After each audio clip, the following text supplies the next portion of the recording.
Ce 18 février à Alger, la ville est quadrillée par la police. Le lendemain, doit avoir lieu une manifestation contre le pouvoir en place. Et c'est dans ce quartier du centre-ville que certains jeunes opposants préparent leur coup d'éclat. Le lieu précis de la réunion a été tenu secret jusqu'au dernier moment pour des raisons de sécurité.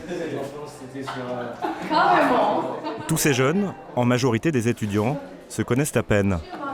Bon allez, on a 20 minutes pour réfléchir. Ce qui les réunit aujourd'hui, ce sont les slogans chocs écrits sur les pancartes de Takzout, 21 ans.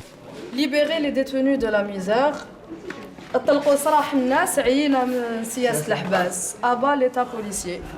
En français, en arabe et aussi en anglais. Il faut attirer l'attention des médias étrangers. On ne combat pas le terrorisme avec la dictature, la police et l'autorité. On la combat avec l'éducation, l'école et la culture. En Algérie, cette scène était presque inimaginable il y a encore quelques semaines. Ça, on l'a écrit après la chute de Moubarak. Les révolutions en Égypte et en Tunisie, pour eux, ce sont les modèles à suivre. Frères, frères, faisons comme les Tunisiens et les Égyptiens. Mais ça ne va pas être simple. Le rassemblement de demain est interdit. Et ces jeunes n'ont aucune expérience de manifestation. Pour parvenir à leur fin, ils ont tout de même un exemple en tête, les mouvements sociaux en France. J'ai suivi les événements en France, bon, surtout les Français, quand il s'agit de CGT. En fait, quand il y a des petits chahuts comme ça, en fait, il y a des petites techniques très simples. C'est de se mettre vraiment... Oui, c'est une sorte de chaîne, une chaîne humaine. Et c'est vraiment impossible pour des policiers en civil d'arrêter les gens. À 24 heures de la manifestation, voilà en pratique ce que donne la technique de la chaîne humaine, version étudiant algérien. Tout le monde comme ça. Mais pas sûr que cela soit suffisant. Après les révolutions en Tunisie, en Égypte et en Libye, tous les regards se tournent vers l'Algérie et sa capitale. Une ville qui, avec ses grands boulevards haussmanniens, son architecture coloniale et ses cités de banlieue, rappelle les grandes métropoles françaises. Mais ici, la moitié de la population a moins de 30 ans. Une jeunesse désœuvrée qui, dans les rues, passe ses journées à tuer le temps et à rêver d'un avenir meilleur. Car même si le pays est très riche grâce au pétrole, la population n'en voit pas la couleur. D'où une exaspération qui a déjà basculé dans la violence. C'était en octobre 88. Des centaines de milliers de jeunes descendent dans les rues. L'armée riposte, bilan plus de 600 morts. Alors qu'une nouvelle force politique voit le jour, avec le Front islamique du salut, l'Algérie plonge dans la guerre civile. 200 000 personnes trouvent la mort, durant ce qu'on appelle là-bas la décennie noire.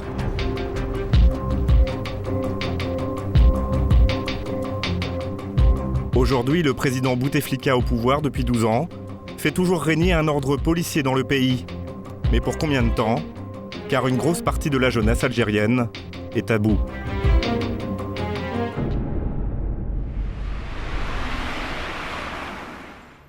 La veille de la manifestation, voici Sofiane et Tarek. Ils ont 22 ans et sont tous les deux étudiants. Avec Mostafa, un copain, ils ont voulu nous montrer à quoi ressemble aujourd'hui le quotidien de jeunes Algériens.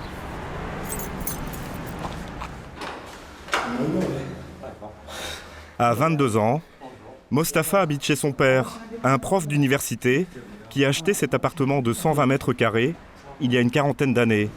Aujourd'hui, cela ne serait plus possible, car il y a une pénurie de logements à Alger. On est où là ? C'est la chambre de meuf. C'est le bordel. Mais il y a des livres, c'est cool. Sofiane et ses amis n'ont pas d'argent. Et pour des étudiants fauchés comme eux, il y a très peu de distractions.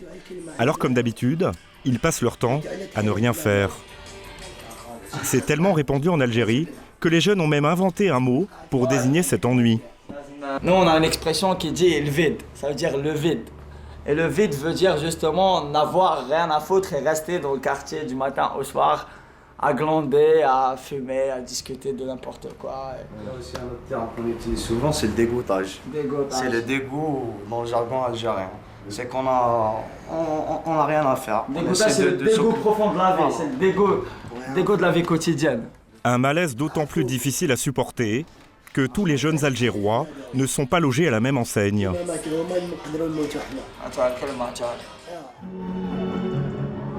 Il est 3 h du matin, en plein milieu de semaine. Au fond d'une galerie commerciale, voici le Triangle, l'une des 5 discothèques d'Alger. L'entrée coûte 15 €, soit 1/10 du salaire moyen. Anis, alias Al Capone, est le DJ de la boîte. Et ici, il y en a pour tous les goûts. 3 salles, salle orientale avec une clientèle différente, le jazz aussi, avec une clientèle d'un certain âge parce que c'est des musiques variées, genre musique française, tout ce qui est calme. Et à la boîte de nuit avec une tendance vraiment house, R&B, hip-hop et tout ce qui en suit. C'est quoi la clientèle qui vient ici? C'est quoi les jeunes un peu? C'est quoi? C'est les jeunes Algérois qui aiment la vie, qui aiment sortir la nuit, qui aiment s'amuser, qui aiment picoler aussi. Bref, l'un des rendez-vous de la jeunesse bling bling que DJ Al Capone a pour mission d'enflammer chaque soir. Sur la piste de danse, les clients font la fête, loin des préoccupations de l'immense majorité des jeunes Algériens.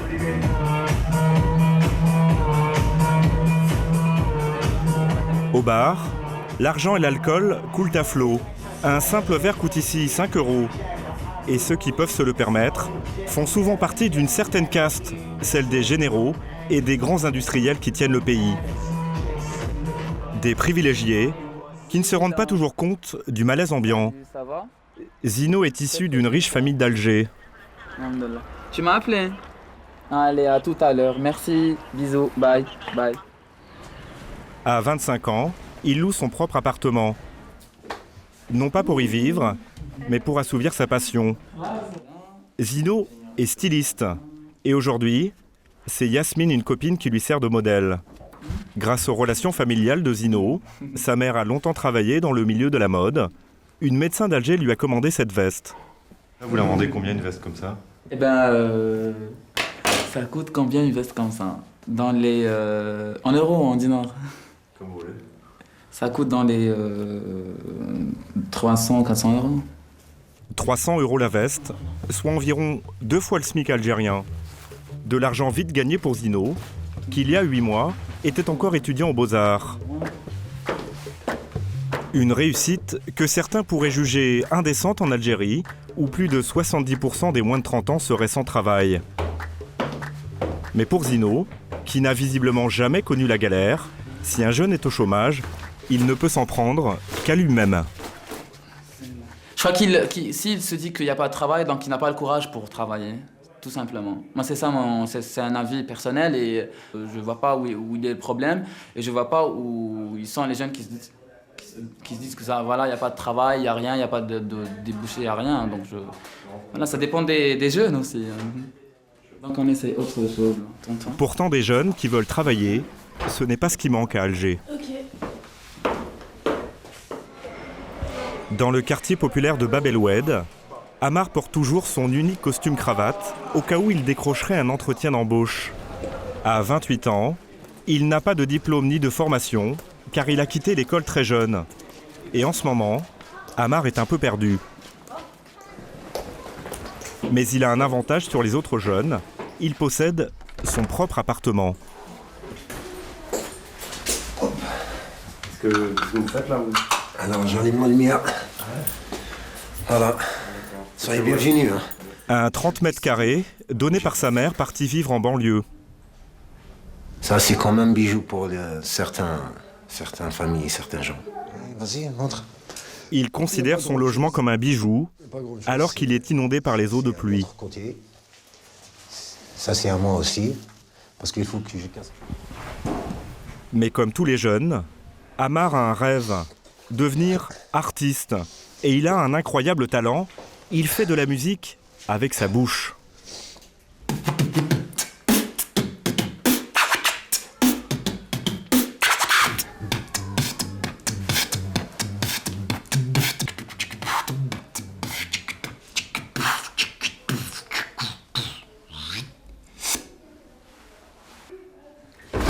Mais Amar n'est pas dupe. Ce n'est pas avec ça qu'il va gagner de l'argent. Alors pour survivre, Il fait comme des milliers de jeunes à Alger. Il cherche n'importe quel petit boulot, payé au noir. Ainsi, depuis l'âge de 16 ans, Amar est un homme à tout faire. Je fais de la peinture. Et après, je fais le commerce ici. Et après, photographe, caméraman, opérateur CZ d'informatique, cuisinier, scénariste, auteur, compositeur et comédien. Voilà. Des fois, je ne trouve pas un travail dans une pizzeria, je fais de la peinture pour gagner ma vie. Voilà. Justement, cette semaine, il devait rénover un appartement.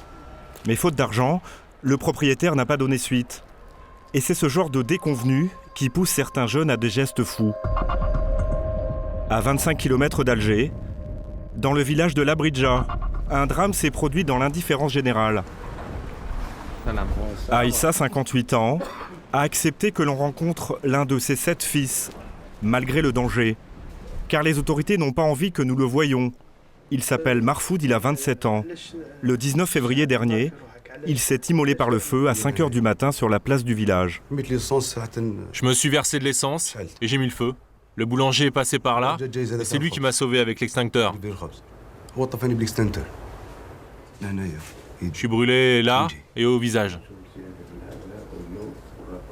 Sonné, son père a gardé les vêtements que Marfoud portait le jour du drame.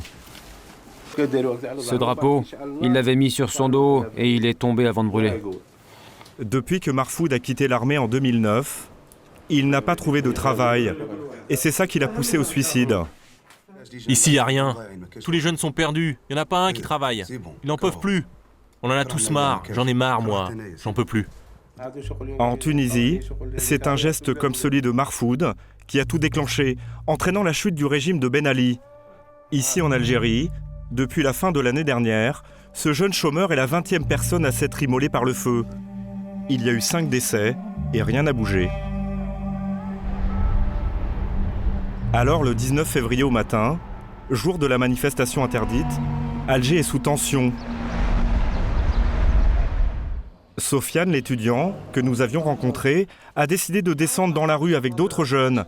Il a même passé la nuit dans ce local, tout proche du point de rassemblement, pour éviter les barrages de police. Vous avez dormi là? Ouais, on a dormi là. Pourquoi? On a dormi là pour pas qu'on soit bloqué, pour essayer de nous rassembler normalement. Mais c'est pas sûr que ça va être possible parce qu'apparemment tout Alger est bloqué. Tout Alger est bloqué? Ouais. Pour éviter de se faire repérer, les jeunes manifestants ne vont pas partir ensemble au lieu de rendez-vous. Sofiane est le premier à quitter les lieux. Il a vu juste, il est 11 h, début officiel du rassemblement. 30 000 policiers sont bien au rendez-vous. Alger est sous très haute surveillance, le centre-ville est bouclé et l'accès à la place du 1er mai, impossible. Des centaines de personnes essaient de s'y rendre, en vain.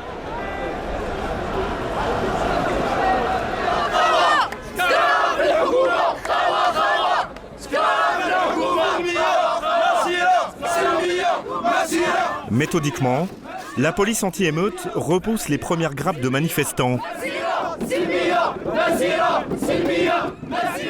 Sofiane est très déçu par la tournure des événements. Il se passe quoi maintenant? Il se passe quoi? On ne sait pas vraiment ce qui se passe. On est en train de nous disperser, on ne sait pas où se trouvent les gens qui viennent manifester. C'est un peu le bordel. Et l'étudiant n'est pas au bout de ses mauvaises surprises. Sur le trottoir, des jeunes l'interpellent. Eux se disent contre cette marche et ils donnent l'impression d'être envoyés là par les autorités. Dis aux journalistes, mon frère, que nous sommes contre cette marche, que notre pays nous aide, que tout va bien. Dis-leur quelque chose de ce genre. Et pourquoi? L'État il t'aide, toi? Non, ils ne m'aident pas, moi. Dis-leur que tout va bien. Attendez, moi je suis personne, hein. Ouais, enfin tu manifestes bien pour tes droits parce que tu estimes que tu as des droits. T'as des droits? Bien sûr que j'ai des droits. Et justement, le problème, c'est qu'ils ne sont pas respectés, ces droits. Dis aux journalistes que tu aimes ton pays. Bien sûr que j'aime mon pays. Pas le temps de terminer la discussion. La police commence à faire le ménage.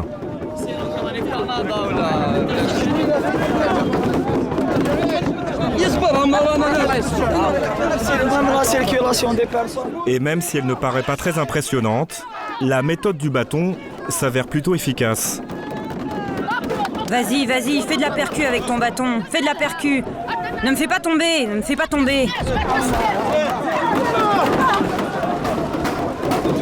Des enfants à terre, des blessés. C'est tout ce que redoute le pouvoir qui a donné des consignes fermes à la police, éviter la moindre bavure. Abdou, un autre jeune que nous avions rencontré la veille de la manif, l'a bien compris. Il va alors provoquer les forces de l'ordre pour les pousser à la faute. Résultat, il se retrouve violemment projeté au sol. Devant l'objectif d'une photographe, des policiers l'aident à se relever. Ils veulent l'interpeller, mais en douceur.